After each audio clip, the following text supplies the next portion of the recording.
Jim Beckett here again with Tim Getsch talking about technology in the industry. It perhaps will be a then and now episode. We talk about what the state of personal computer technology back 40 years ago, 40 plus years ago when I started. And so we'll have a conversation about that and see where that takes us. These are unscripted, unrehearsed, and just a couple of guys talking about hobby and industry that they love. My other sponsors are Beckett Media, Beckett Grading, Beckett Authentication, Burbank Sports Cards, Mike Stadium Sports Cards, Panini, Topps, and Upper Deck, three great card companies, and Heritage Auctions and Huggins and Scott Auctions. Two very different, but two very enjoyable and excellent sports auction houses. So, Tim, welcome to the podcast again. We're going to talk about technology. And we had an interview before where you told us about how you got involved with cards as well as technology. And it seems like those were pretty kind of coming along at around the same time. Yeah, very much so.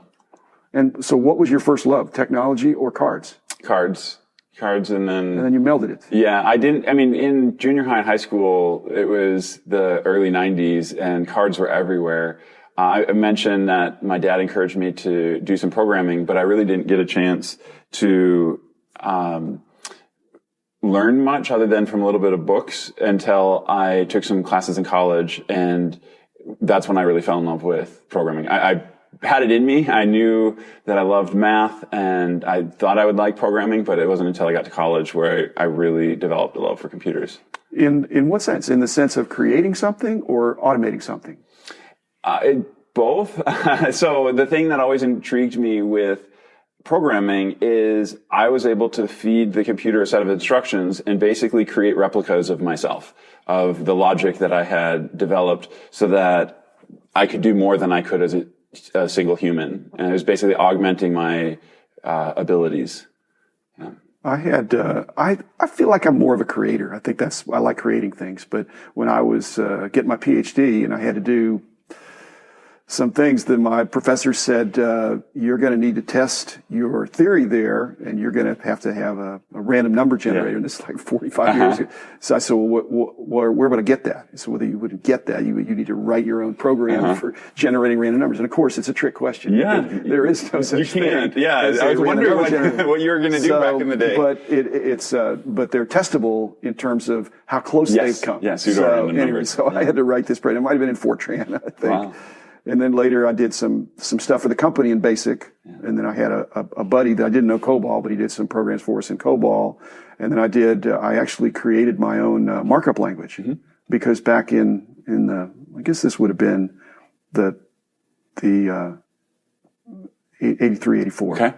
Because I went to a typesetting place and said, I'd like to get this price guide typeset. Yeah. And it was like, it was so many, it might have been tens of thousands of dollars because they were going to have to key in everything. I said, no, wait a minute, I've got this on my computer. And they said, well, that's not going to help us. So you needed to translate. So I had to have some kind of a markup language. And so I had a consultant, a woman that I know, that's a friend of my wife and I, who was very savvy, and she worked at this digital place in the day. And she said, she's kind of gave me some tips of here's how you could make our job easier for taking your digitized data and letting the typeset, letting know when you need to change the font or the size or the page or put a picture in, things like that. So I had to create that. And so for many years we used that until toward the end, not toward the end, but in 96, we developed some new, more robust database software, thanks to my good buddy Mark Harwell. Okay. And we always thought about doing what you're doing with ComC, but my sense is the people challenges were just as significant as the technology challenges, because the technology, I know you're very good, but and it's not a no-brainer. The basic system is not hard, but there's so many exceptions. And then having people that also can come alongside So how's that gone? Because you had to be tweaking the system. Oh, absolutely. And are you still using the same SQL or whatever you're doing? So we use SQL Server, Microsoft SQL Server for the backend that stores the data.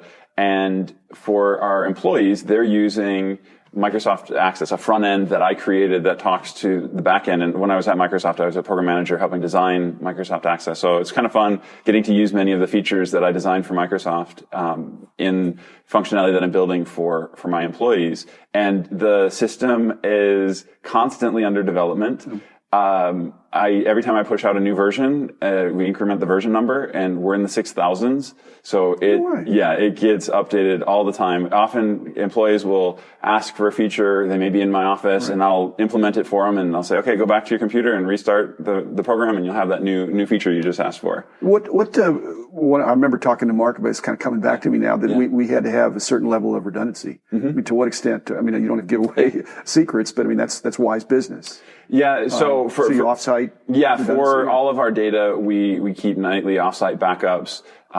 In fact, there's a lot of the database structures that we'll use to automatically store the history and audit trail of whatever the data used to be, who changed it.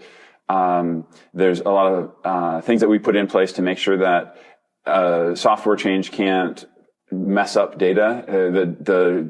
The schema in the database will enforce that the data has to be in the system correctly. Right. It's there's definitely, it's not perfect, but there's a lot of safeguards to help make sure that we don't make mistakes, and if we do, we can know how to fix them up. Mm-hmm. What do you fear more, a fire or an EMP?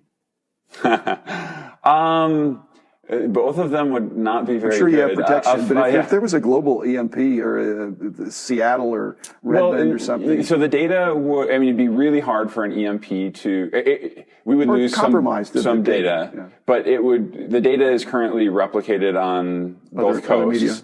So it would be hard to have a simultaneous EMP that would affect everything.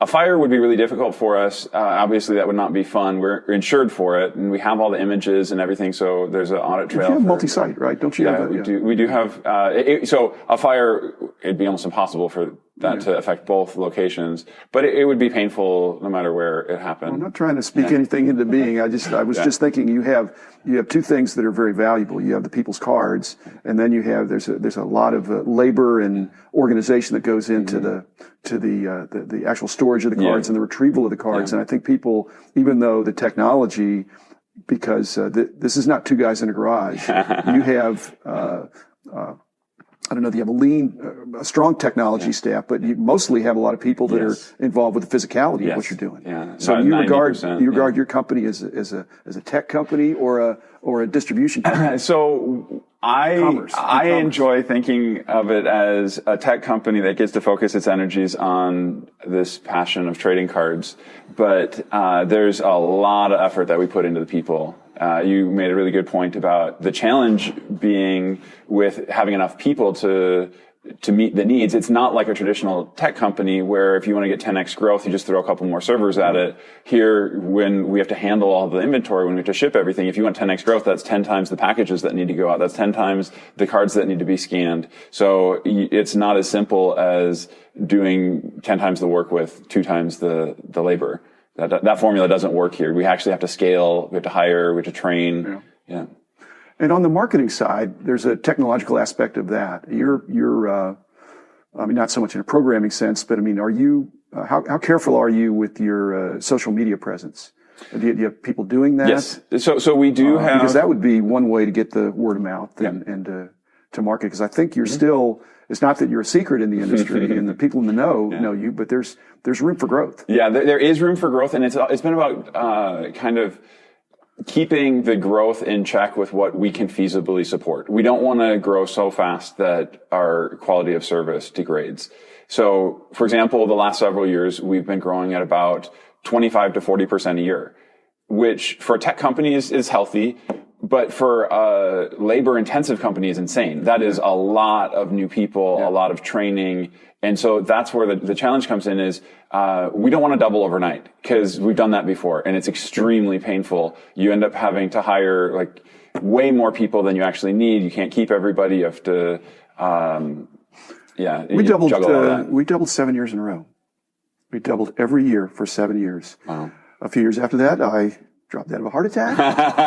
Not just figuratively, but literally. And just very blessed to even be here to have this interview. But again, I think what you're saying is wise. I mean, to me, we had a tiger by the tail as well. Yeah. And it was a great ride, but it probably took a greater toll on me than I thought. And I just would encourage you to take good care of yourself. I probably had more stress in my life than I realized, because people think stress is about negatives. Stress can be about positives too. Yeah. It's very exhilarating to be involved, as I'm sure you would share that. It's very exciting, but if you're not sleeping because you're excited, you're still not sleeping, as opposed to not sleeping because you're depressed. Actually, when you're depressed, you probably sleep more. But the technology aspect, I just realized, and maybe you would share this sentiment as well, is that when I came along, I was very blessed to have my first computer was a TRS-80. So I mean, and then I had the early IBM. I had the compact suitcase kind of thing. I had lots of different computers and personal computers. If I'd come around 10 years before that, it wouldn't have been possible. And you may feel the same way. It's kind of for such a time as this. You're here, you've got a certain skill set, and you've been blessed with the opportunity, as well as a bunch of teammates coming along to make it not only, like I said, fully blossom, but also make it a very enjoyable ride. Yeah, I definitely agree that I'm fortunate to have come along when the technology was ready for this type of functionality. Last question here. What's on the horizon? I mean, I don't know that you can release any grand vision of plans, but I mean, what can we expect from ComC the rest of this year, next year? Over the next year is probably the thing that people have asked for the most that they'll finally get to play with will be a mobile app. And it will be iteration. It's going to come out with some key functionality that we don't have now, like notifications. And then we'll fill the rest of the gaps with functionality that's currently on the site, will eventually be included in the mobile app. And right now I have it installed on my phone. I got a beta of it, so it's a proof of concept, and we're building out the team to actually go accomplish that now. So that's probably the biggest thing that's been asked for, and people should be excited to see that as it comes out. Well, I'll be excited. As I've said, I'm a happy customer. I enjoy using the service.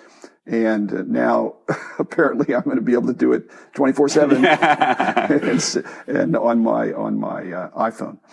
Thanks, Tim, for sharing some of your history and your wisdom and your technology expertise. The hobby's fortunate to have someone of your caliber involved, and look forward to a great future and more success. Thank you very much.